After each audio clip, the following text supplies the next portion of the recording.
السلام عليكم، أهلا بكم.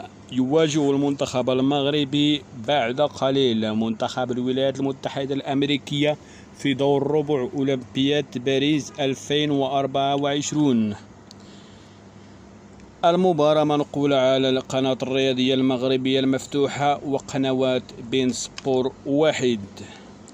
بالنسبة لإحصائيات المنتخبين في إطار دور المجموعات، فالمنتخب المغربي سجل 6 أهداف، فيما منتخب أمريكا سجل 7 أهداف.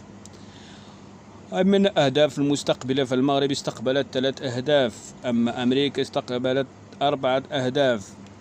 أما نسبة استحواذ الكرة في مباريات دور المجموعات فالمغرب 61% وأمريكا 44%.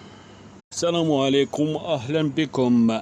يواجه المنتخب المغربي بعد قليل منتخب الولايات المتحدة الأمريكية في دور ربع أولمبياد باريس 2024. المباراة منقولة على القناة الرياضية المغربية المفتوحة وقنوات بين سبور واحد.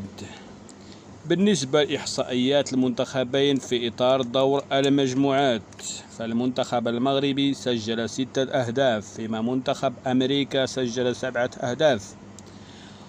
من الأهداف المستقبلة فالمغرب استقبلت 3 أهداف، أما أمريكا استقبلت 4 أهداف.